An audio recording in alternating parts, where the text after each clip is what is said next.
is the Bottom Line podcast presented by Anchor.fm, your home for sports and entertainment talk. I'm Jimmy Fedizzi alongside Neil Villapiano. We hope you're doing well. As always, thank you so much for taking some time out of your day to take a listen. We really do appreciate it. Before we get started, you know the drill. Questions, opinions, Twitter and Instagram at Bottomline WMCX, and on Twitter at the MVP Show, hashtag Bottomline.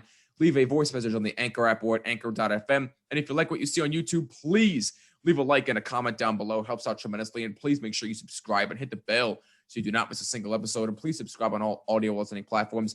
Just include Jimmy when searching for this podcast. We are in the middle of Super Bowl week. The big game is only a few days away. We are so pumped.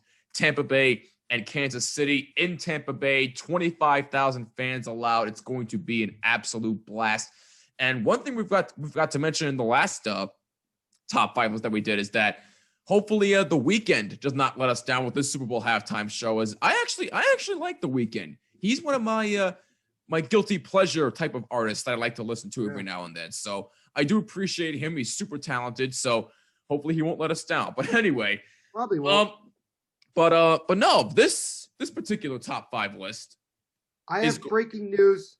Breaking news. All right, what do we got? Right here. All right, so EA Sports just put out on their Twitter account that said, for those who never stop believing, college football is coming back. That's right. For the first time since 2013, when they last made their last NCAA football game, NCAA Football 14, they have announced that they are finally bringing that sucker back, and wow. I am so freaking pumped. Are you serious? You have no idea how long it's taken to get to this point. And look, and I know obviously we got a top five to do here, but let's talk about this for a minute here. Let's talk about this. No, go ahead. This is important. This is very important. We know that for a long time, college athletes have tried to get money for their likeness. And we know how big it's been between the NCAA being like, well, we don't want to do that. But now we're kind of, for that. We started to see how, some schools are allowing players to get some money off of their likeness, which is great. We know that, Madden over the last couple of years has been able to get a couple of colleges here and there to, be on the game, for certain modes of the game. And we're always talking about, when are we going to get that opportunity to come back? And we know we had college football revamped, which is a game you could get online, right? Which is great. You could download it and it looks like it's brand new, even though it's off of NCAA Football 14. But for them, EA Sports, to decide to finally get the opportunity to do this, it's huge. For a lot of diehard football fans who want that experience to play college football, this is great. I don't know what it's going to be like. They literally just announced it 3 minutes ago. So you guys are hearing this the minutes after it was the news was broken. And this is so important for a lot of fans like myself. And I'm so excited that they're finally bringing the damn game back, because being a sports video game nut that I am, I've missed college football video games. Like, we just don't have it. We just haven't had it. And now we're finally going to get it. Now, it is EA Sports, and they kind of suck at what they do. Madden is terrible. FIFA is kind of crappy. I don't know the other ones. I don't even know. NHL is meh. It's really meh if you ever played it. Because Ultimate Team is such a big thing now.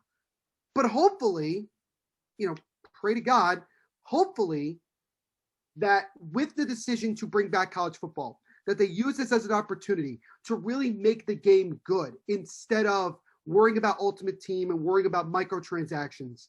Just focus on making the game good, because that will get you more people to jump on, and it'll show you that, hey, even though microtransactions is great for you guys, no question about it, getting a good game out there will get you even more money. So you got to put the time in. You got to come out with a bang, man. You really got to come out whenever this game comes out. Hopefully it comes out, in the next couple of months. I have no idea. It better come out with a bang, because I'm ready for it. I'm pumped. I don't know who's going to be on the cover. Probably Trevor Lawrence, but we'll see. But this is awesome. I'm so freaking happy. I just wanted to share that. No, And I that's dropped a couple expletives on social media to kind of explain my feelings towards it. But yeah, this is awesome. So I don't know, my week's getting better. Which is good. no, that actually really is awesome. But like you said, EA tends to not be the greatest, but hopefully they actually live up to the hype with this one and actually give us sports video game fans what we want. Yeah, and I also would like to say that there is a guy on YouTube by the name of Soft Drink TV. He has just about 96,000 subscribers. He basically has been the guy that has really gone out and exposed Madden, exposed EA Sports, shown all these other games that used to be out there that are much better, even if they're like 2 decades older than even the earliest, even the newest Madden. Right. And he does a fantastic job. So please go check him out as well. He has videos like EA doesn't want you to watch this video. Madden NFL 21 is not good. A review. The last great Madden. I mean, he does a lot of those as well. And he also has an NCAA football video as well. Go watch those before you decide to get Madden. Even though it's tough because it's the only licensed NFL video game out there right now, go watch them because it will give you a different idea as to why Madden has been a dying franchise. But hopefully with bringing back NCAA football, we can start to actually get good damn content. So let's freaking go. Yeah, hopefully.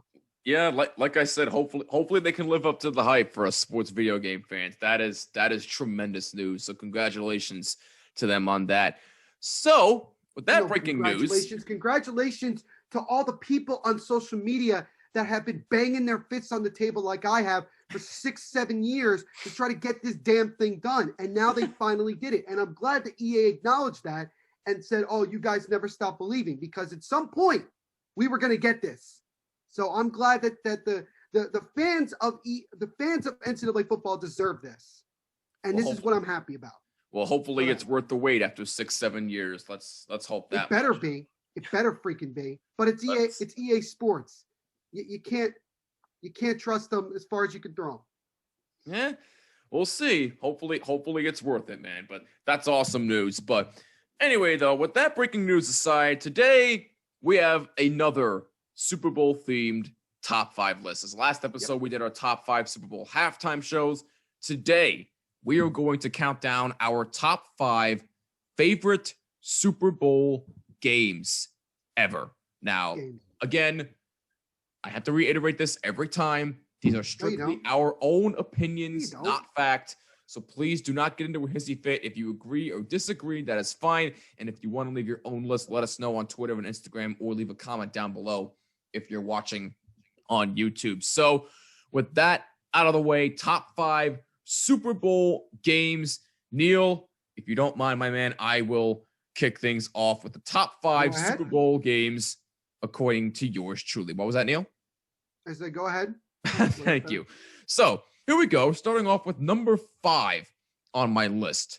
Now, this might be just a bit biased, but Super Bowl 25, Giants, Bills.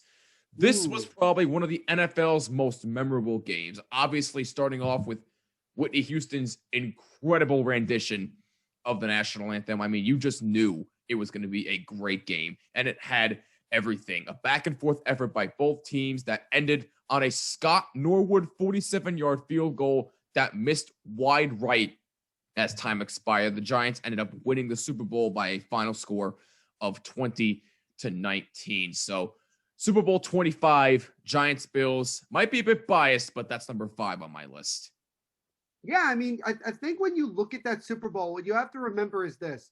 The Giants went into that Super Bowl without their starting quarterback, Phil Simms. They pretty much had, they had Jeff Hostetler as their quarterback, Otis Anderson, or O.J. Anderson, as some people called him, as their running back. And, their defense was solid, but it wasn't anything necessarily right home about. Now, the Giants were coming off of the upset of knocking off the Niners from getting an opportunity to go for a three-peat. And then they go into the Super Bowl, and led by Bill Belichick, he created the perfect game plan against, at the time, arguably the greatest offense we had ever seen in the National Football League, with the K-gun offense of the Buffalo Bills with Jim Kelly, Andre Reed, Thurman Thomas.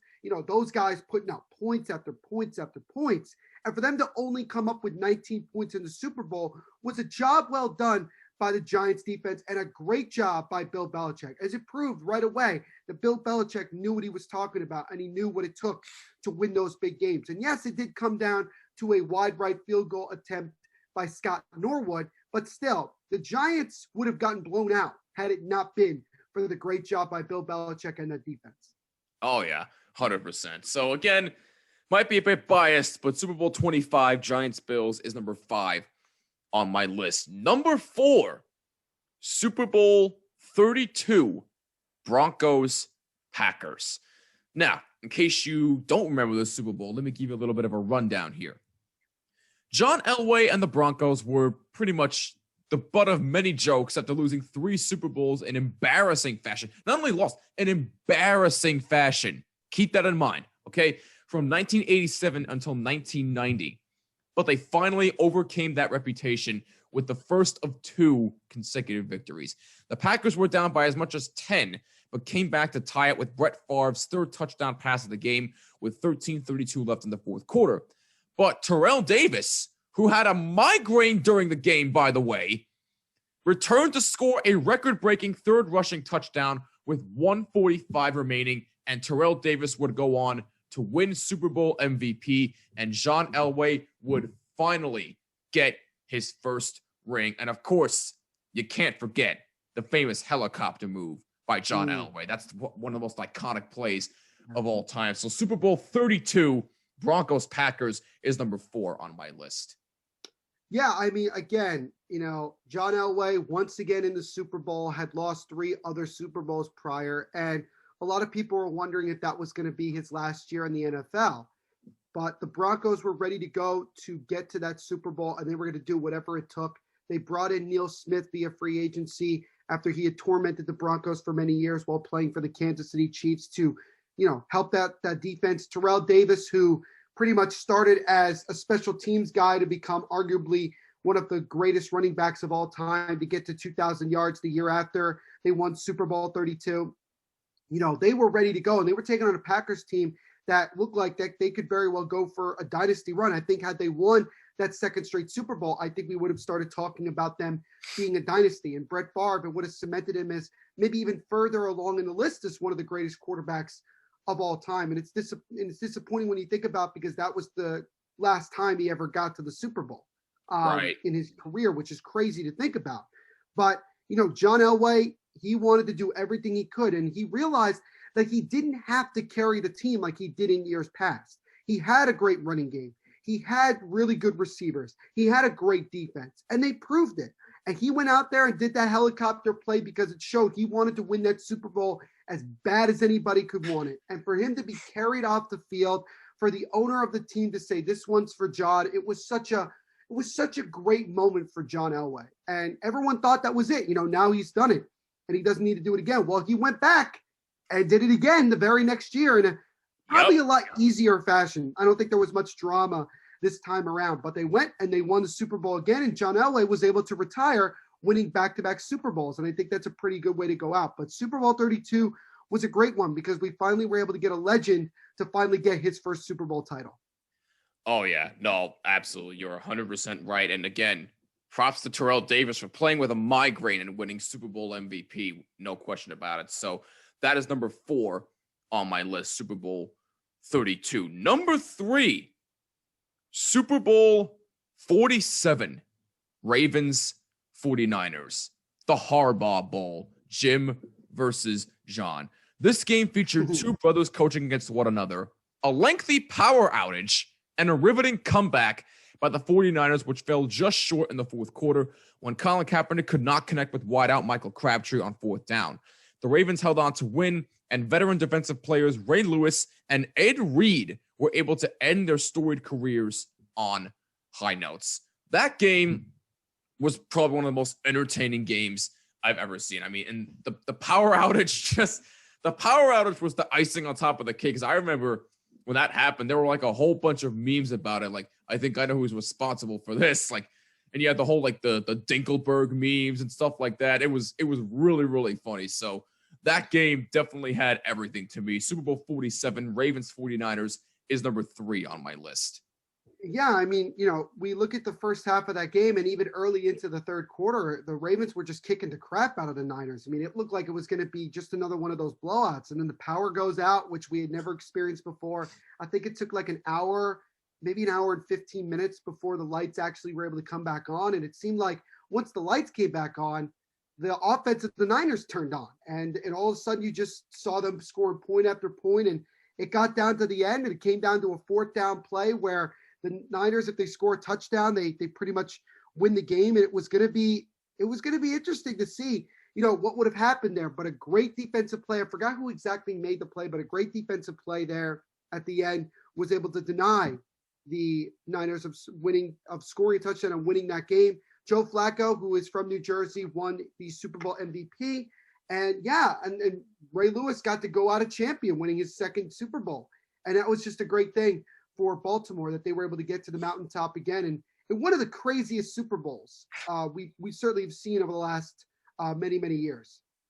Crazy is indeed an understatement, in my opinion, on what that game was. But that's number 3 on my list. Quick recap here. Top 5 Super Bowl games, according to yours truly. Number 5, Super Bowl 25. Number 4, Super Bowl 32. Number 3, Super Bowl 47. Number 2, Super Bowl 34, starring the greatest show on turf, Rams versus Titans. Kurt Warner went from grocery store bagger to Super Bowl MVP in a dominant 400-yard performance and a Super Bowl victory with the greatest show on turf. The game was back and forth and is best remembered for Kevin Dyson's outstretched arm coming up just a yard short of the end zone, denying the Titans their first Super Bowl win. Now, I got to be honest with you. I thought Dyson had it. I thought he had the touchdown to give the Titans the lead and their first Super Bowl win. But, was he so freaking close to getting it. Just a yard shy. And look, the greatest show on turf. I mean, you can't deny what a juggernaut they were. I mean, Kurt Warner, Marshall Faulk, Isaac Bruce. I mean, all those other guys, you name it. They were just virtually unstoppable offensively. So got to give the St. Louis Rams back then, not Los Angeles, St. Louis Rams. Keep that in mind. That was their Super Bowl victory from the 1999 season. Yeah. So Super Bowl 34, Rams Titans is number 2 on my list. Yeah, I mean, you talk about before the greatest show on turf. St. Louis, the gateway to the West. We're able to finally get a Super Bowl. They weren't the same old Rams that a lot of people were accustomed to seeing. And you look at Kurt Warner, who came in and was basically an unknown, coming in for Trent Green. Everybody thought, adding Trent Green would make the Rams a Super Bowl contender. They had, Torrey Holt. They had so many other guys, Isaac Bruce, Marshall Faulk, one of the smartest football players to ever play the game. DeMarco Farr on the defensive side. And, that was a great Super Bowl. I still remember when Kurt Warner, he was about to get hit, through a nice, deep pass to Isaac Bruce for the go-ahead score, which ultimately ended up being the game-winning score. And then for Tyson to be denied by 1 yard was as dramatic of a finish as you could get in a Super Bowl. And I don't think that game is talked about enough. And I kind of wondered to myself this: if the Titans had scored there and won the Super Bowl, would you put Steve McNair, which ironically I'm actually wearing his Ravens jersey that I got noticed many years ago. I kind of wonder if they would have put him in the Hall of Fame had he won that Super Bowl. I wonder. I really do. That would be an interesting argument, because I think he's borderline. He's a borderline Hall of Famer in my opinion. But if he had gotten that Super Bowl, then you can definitely make that case for him. But unfortunately, it was not meant to be for the Titans. They lose. Rams win that Super Bowl. Super Bowl 34 is number 2 on my list. Quick recap here. Number 5, Super Bowl 25, Giants Bills. Number 4, Super Bowl 32, Broncos Packers. Number 3, Super Bowl 47, Ravens 49ers. And number 2, Super Bowl 34, Rams Titans. And as usual, before we get to number 1, I do have 2 honorable mentions here. The first one, Super Bowl 3, Colts Jets. Now, why do I have this as an honorable mention? Honorable mention. Yes. Wow. Yes. Hey, wow. at least it's not completely left off this list. Otherwise, I would have been eviscerated even more than I already probably will be. You would have. you would have been theoretically shot. Yeah. Yeah. But honorable mention? Yeah, that's a Yes. The New York I Jets. have an idea as to where you're going with number one, by the way. Considering that that's not number one, I think I know what it is then. You'll find out eventually. The New York Jets were expected to lose by as much as 18 points. 18. All right. But Joe Namath and his famous guarantee won out against NFL MVP Earl Morrall and the Baltimore Colts. Although Namath did not score a touchdown. I'm sorry? Earl Morrall. I'm sorry. Earl Morrall. Earl Morrall. Sorry, I had to think about that for a minute. Yep. But Joe Namath's guarantee beat him out. And although Namath did not have his greatest game, he didn't even score a touchdown in that game. All right. But the Jets did win 16-7. But his performance and leadership, both on and off the field, led him to being awarded Super Bowl MVP. Look, I know it's disrespectful having it as an honorable mention, but you know what, dude? I told you. It is. I told you. This was not an easy list for me. And I almost had this as number one. I almost did. But there was one in particular that really, really stood out to me. And I'll get to it when I get there. But that's one honorable mention. Here's the other one where I might be theoretically shot for not having this anywhere on the list. Super Bowl 7, Dolphins, Redskins. Oh my God, you're really going to get shot. Another one killed, but hey, hot takes coming. I'm bringing them here. Miami's perfect season was put in jeopardy by a botched snap and an errant throw by Garo Yepremian, which led to a 49-yard touchdown by Mike Bass that cut the Dolphins' lead in half with just over 2 minutes to play in the game. However, the Dolphins' legendary no-name defense kept Washington from further capitalizing. Again, another one where I'm going to be theoretically shot. But you know what? I don't care. I'm coming in with the hot takes. Those two honorable mentions are hot takes, and I stand by it. You can't change my mind. I get it. Both of those Super Bowls were iconic. Absolutely no question about it. I am not denying that whatsoever. But you know what? Again, there was one in particular that stood out to me the most, and I'll get to that in a little bit. But those two are my honorable mentions. Again, before we get to number one, which might be a bit of a shocker, and again, I'm ready for the heat. Come at me. I don't care. I can take it. But another quick recap here for the top 5 Super Bowl games. Number 5, Super Bowl 25, Giants Bills. Number 4, Super Bowl 32, Broncos Packers. Number 3, Super Bowl 47, Ravens 49ers. Number 2, Super Bowl 34, Rams Titans. Honorable mentions, Super Bowl 7, Dolphins Redskins. Super Bowl 3, Colts Jets. And number 1, all right, listen. All right. Again. Time out. Okay. Time out. All right. First of all, go ahead. You disappoint me big time with those two Super Bowls. I already know, considering what you just said, I already know what number 1 is because you are biased and I know exactly where you're going with it. And everybody else knows where you're going with it unless I'm completely full of crap. But I am disappointed that both of those games were not in your top 5. Hey, you know what? At least they weren't left off the list. So you at least got to give me props for that. It's like you're making it seem like it wasn't as big of a deal as it was. It absolutely was a big deal, but this one to me, I'm sorry. I know. I'm ready for the heat. Go ahead. Come at me. I can take it. I'm a man. I can take the heat. But you don't watch football. That just proved it right there. You're a fraud. You're really going to question my football knowledge now. Okay, I'll play along. But anyway, yes, number 1 to me, yes, I might be biased for it, but I don't give a damn. It's Super Bowl 42, Giants Patriots. Now here's why. Hear me out. After finishing the regular season undefeated, the Patriots were attempting to become the first team since the Miami Dolphins, obviously, in 72, to win it all with a perfect record. They were heavy favorites against an overmanned Giants squad. And the Giants, look, let's face it, they had no business even competing with a team like the Patriots that year, all right? They had absolutely no business. They went 9-7 that year. Nobody thought they were going to make it. Did you not watch Week 17? Huh? Did you not watch Week 17 when those two teams played? Yes. What do you mean they had no business being on the field? They already proved that they were by that point, they were already the most competent team that the Patriots have played all year. Fine. Fair Just enough. saying. But whatever. Anyway, but as I was saying, Eli Manning and David Tyree came up with one of the most clutch plays in Super Bowl history, avoiding an almost sure sack on 3rd and 5. Manning heaved up a prayer that Tyree pinned against his helmet and somehow held on.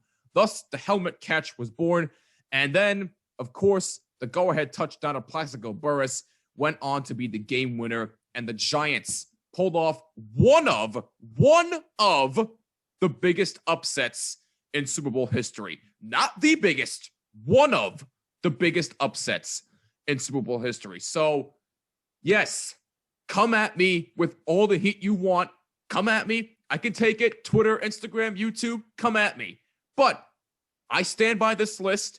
And hey, look, if I had left the 2 honorable mentions off of this list, period, I would have taken a lot more heat than I probably will right now. But you know what? I stand by this list. That is my top 5 list of the best Super Bowl games that I have ever seen.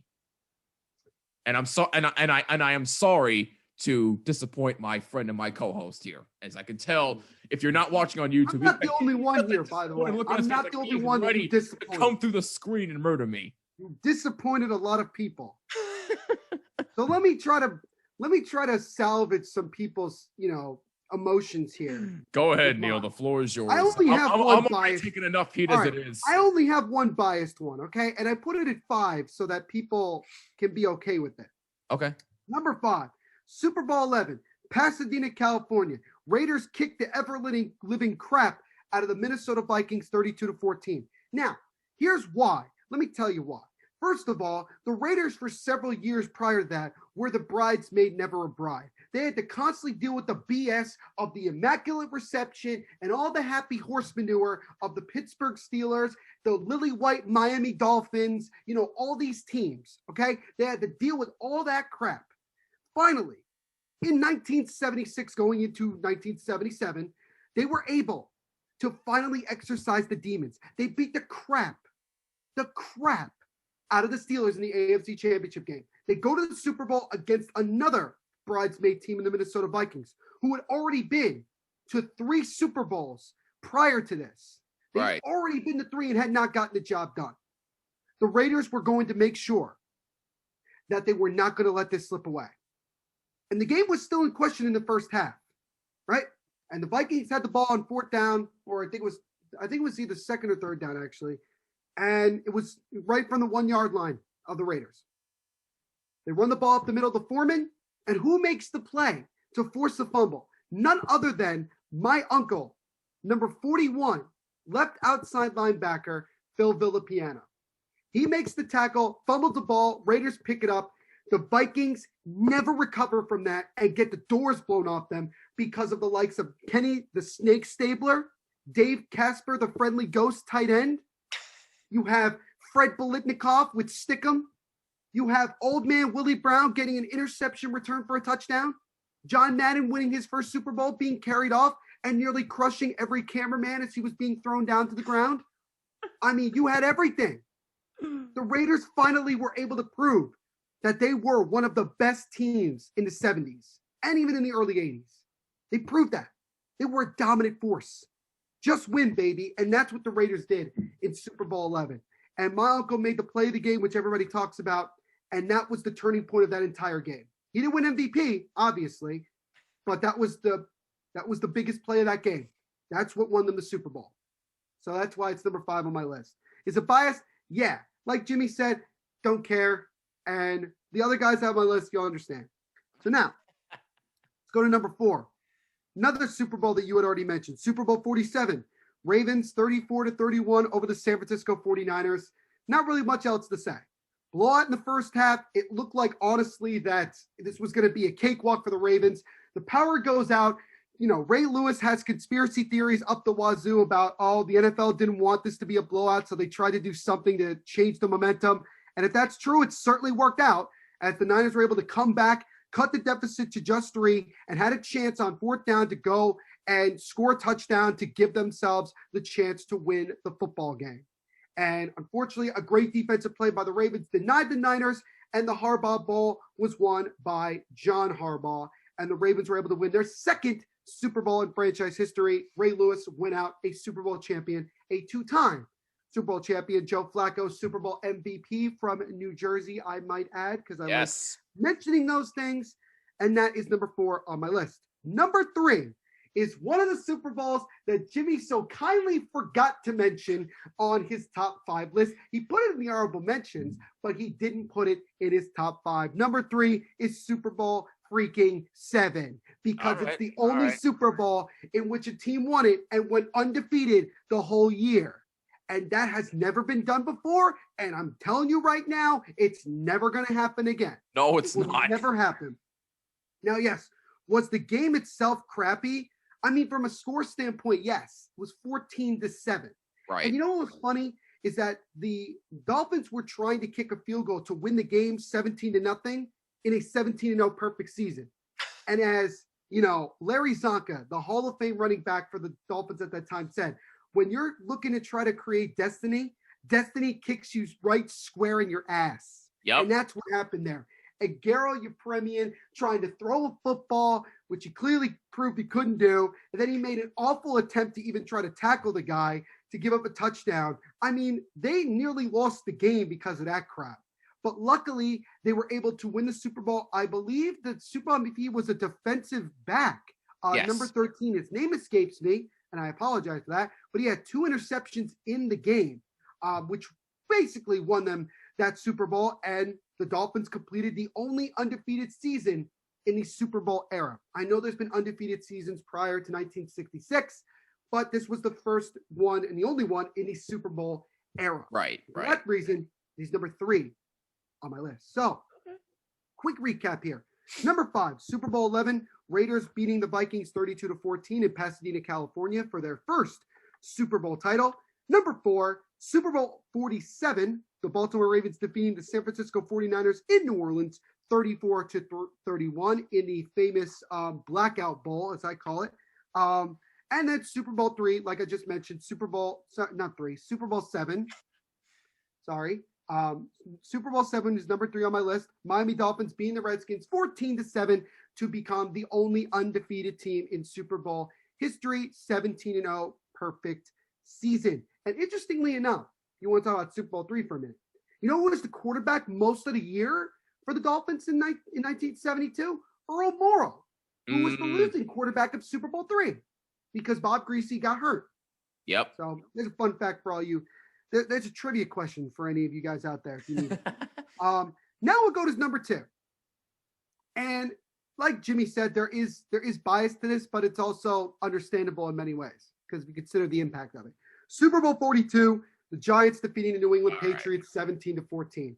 Look, I remember being in Orlando, Florida, actually. I went to the Champs Sports Bowl that year between Michigan State and Boston College. Interestingly enough, Matt Ryan was the starting quarterback of Boston College at the time. That was his last game in college before he went to the NFL with the Atlanta Falcons.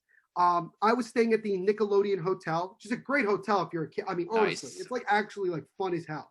It really is. If you ever go, get an opportunity to go check it out. It's like fun as hell. You'll have fun. Even if you're there for like 2 days, you'll have a blast. There's no question about it. But Super Bowl, but you know, the Week 17 game, which I believe was on New Year's Day. I think it was New Year's Day or New Year's Eve. It was one of the two. Right. It was a shootout. I think it was like what, 34-31 or something, 32 to. It was something. It was very close. 34-31, I believe, was the final score of that one. It was a shootout, and nobody could believe it. Nobody could believe that the Giants, who at that time had nothing to play for in that game, you know, they weren't going to move up in the standings or get better position in the playoffs. They came out and they wanted to make a statement. The Giants had their main guys out there. Patriots had their main guys out there. And the Patriots ultimately won the game. But everybody understood the Giants can hang with this team. And what they do, they go upset the Cowboys in Dallas. They go upset Brett Favre and the Green Bay Packers in the NFC Championship game. And I missed the game. They beat up on the Tampa Bay Buccaneers in the wild card game, by the way. Yes. And then they go to the Super Bowl. And yes, nobody thought the Giants were going to win. I had confidence in being a little kid. I had pretty good confidence that the Giants were going to win that game. And what did they do? Their defense, led by Steve Spagnuolo, who is once again going to be going up against Tom Brady this week. So Should be a lot of fun. They had to get to Tom Brady, and they did. Justin Tuck, O.C. Umenyiora, Michael Strahan, they got to him. Forced them to make a couple bad decisions, fumbled the football, and even though the Giants' offense wasn't getting a lot of points, they were hanging tough with them. Then they went down 14-10, and the Giants had to get the football back. And as we know, Eli Manning nearly threw an interception to Asante Samuel and went right through his hands. That would have ended it. They had to go for it on fourth down, and Brandon Jacobs got a fourth down. Then on I think it was either second or third down, midfield, or at their own 40, Eli Manning looks like he's about to be sacked. He's able to get out of it. Third and 5. Third and 5, thank you. David Tyree makes a helmet catch, and, as they say, the rest is history. And the Giants were able to go on and win that Super Bowl and prevent the Patriots from becoming the second team in NFL history to go undefeated. And I think you would have made an argument to say that might have been the greatest team of all time had they won that Super Bowl. Yeah. But they didn't. And the Giants were able to win their Super Bowl. Eli Manning, Super Bowl MVP, I might add. Yes. And first of two. First of two, obviously. I don't think Super Bowl 46 was as dramatic as Super Bowl 42, but it was still great. It was one of the greatest Super Bowls of all time with all the impact that it had, all the craziness that was in it. And the Giants were able to come out on top and be Super Bowl champions. And that was. By the way, may I add, that was Michael Strahan's last season as an NFL player. So he was able to go out as a champion. So good on him for that. Oh, it was huge. It was absolutely, absolutely huge. So now we'll go to my honorable mentions. I got a couple. Now I'll kind of go through them pretty quickly here. So the first one I have is one that you mentioned in your top 5, Super Bowl 32, Broncos defeating the Packers 31-24. John Elway getting the first of what would be his 2 Super Bowls that he won, with Terrell Davis winning Super Bowl MVP in that one, even dealing with migraine headaches, he was still able to perform very, very well. And the Broncos were able to win their first NFL championship. And that was a great thing. Next one. And I'm surprised you didn't mention this one, or you may have, I might have missed it, but I'm surprised you didn't mention this one. Super Bowl 51. Oh, 28-3. Need I say more? The Falcons were up 28-3, and I remember sitting there at my uncle's house and talking to my uncle, and I say, man, this is the most boring Super Bowl I ever watched. Remember, we had just seen a couple of years ago where the Seahawks had blown out the Broncos at MetLife Stadium, and I thought that was boring. This was worse. And as the game got closer and closer, my uncle kept, picking on me saying, oh, Neil, is it more entertaining now? Is it more entertaining now? It was this constant thing. And sure enough, the Patriots came all the way back, won it in overtime in the greatest comeback in Super Bowl history, the greatest choke job in Super Bowl history. Mm-hmm. And all the Falcons had to do was score one more touchdown, and the Patriots would not have been able to come back and win that one. But the legend of Tom Brady was grown even more after that Super Bowl, and the Falcons have just never been able to recover from that, as we've seen over the last couple of years. But that, to me, is one that stands out without a doubt. And the last one that I have here is Super Bowl 49 between the Patriots and the Seahawks. Patriots winning 28-24, but obviously we remember instead of the Seahawks running the ball up the middle with Marshawn Lynch, which would have been the smartest thing to do, they throw a pass, and it was intercepted by unknown at the time cornerback Malcolm Butler, who had been pretty much torched most of that game prior to that. But he made a big-time play to win the Super Bowl and to prevent the Seahawks from winning 2 Super Bowls in a row and beating the Patriots, which would have been a phenomenal thing. And you have to remember this as well. The Patriots were going into that Super Bowl having lost their previous 2 that they had been in. Right. I mean, you're thinking about it had been a decade since the Patriots had won a Super Bowl. Think about that. They won in 2004, and then what happened? Didn't win in 2007, didn't win in 2011. And then they get back to the Super Bowl a couple years later, and they were finally able to win that Super Bowl and get it done. And that was an important thing. And that was a big-time play that they had, without a doubt. And so for me, I put it as one of my honorable mentions because of the impact of it, without a doubt. And Malcolm Butler making a crap load of money and notoriety off of that interception was certainly a big-time deal. So those are my honorable mentions. So again, just really quickly, just to recap before I get to number 1. Number 5, Super Bowl 11, Raiders 32, Vikings 14. Number 4, Super Bowl 47, Ravens 34, Niners 31. Number 3, Super Bowl 7, Miami Dolphins 14, Washington Redskins 7. Number 2, Super Bowl 42, New York Giants 17-14 over the New England Patriots.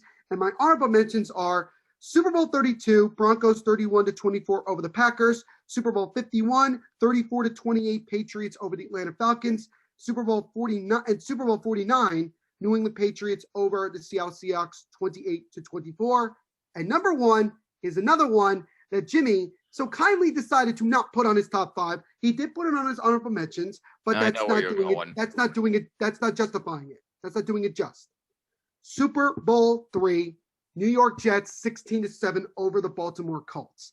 Let me explain to you why this is not only the most important Super Bowl, it is the greatest game ever played. It is better than the 59 NFL championship game. Excuse me? Yes. Let me explain. Going into 1968-69, right? What had happened in the first 2 Super Bowls? The AFL, which had been basically there for about a decade, had been destroyed by the Packers both times, the Raiders and the Chiefs both getting the doors blown off them, and everybody looking at it and saying, see, this proves that the AFL is not as good of a league as the NFL. And the Jets were coming in with the $100,000 quarterback. You had a defense that was arguably one of the most impressive defenses in AFL history. And you're going into this as 18-point underdogs.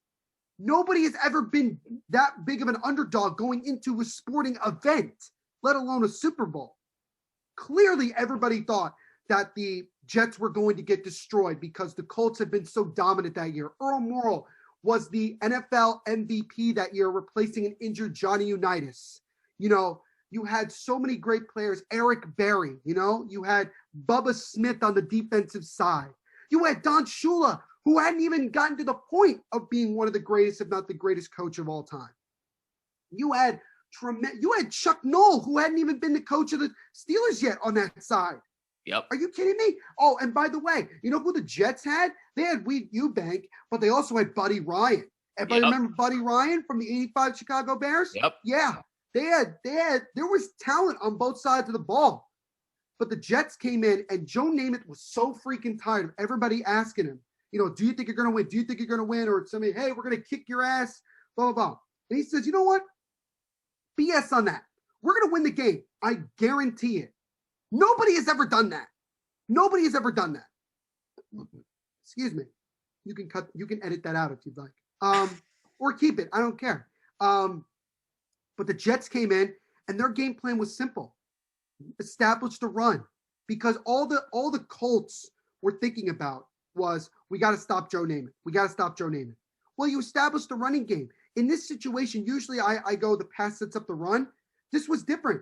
The run sets up the pass. When they were expecting run, they went to play action. They did a lot of check with me's at the line of scrimmage, and they were able to do well. With Snell at the running back position, their offensive line doing a great job of blocking. Joe Namath didn't turn over the ball once in that entire game. He threw a couple of beautiful passes to get the ball rolling. And Earl Morrall made a lot of mistakes in that game. He was blown away by how good the defense of the Jets was.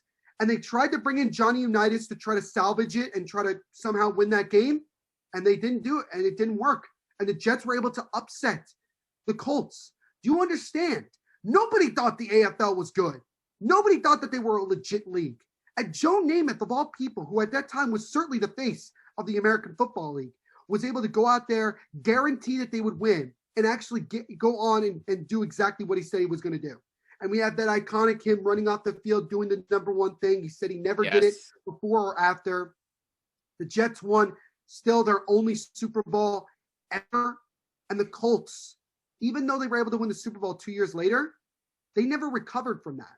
The players on that team could never accept the fact that they lost Super Bowl III, that they lost it. And then the Chiefs went on to win the Super Bowl the next year. And when the merger happened, the two leagues were 2-2. So it proved that the American Football League was equal. It proved it 100%. And so to me, that was so impactful because it showed that there was another league out there that had great players. And it was able to come together to form what is now the nowadays the National Football League. And that was so big because nobody thought that the NFL could be beat by anybody. And the Jets and the American Football League and Joe Namath proved everybody wrong. So to me, Super Bowl III is the greatest Super Bowl of all time and the greatest football game ever played. Look, I mean, you definitely make a fair argument. I can't argue with anything. Fair. That you said. I mean, I think I make a great argument. I never once denied that it was an iconic game. Absolutely it is. There's absolutely no question about it. With everything that was on the line, with what Joe Namath did, absolutely. But look, again, I'm biased. I know. And hey, like Neil and I said, we don't care. Come at me. I can take the heat, but I stand by my list. Neil stands by his list. That is our list of the top 5 best Super Bowl games that we have ever seen.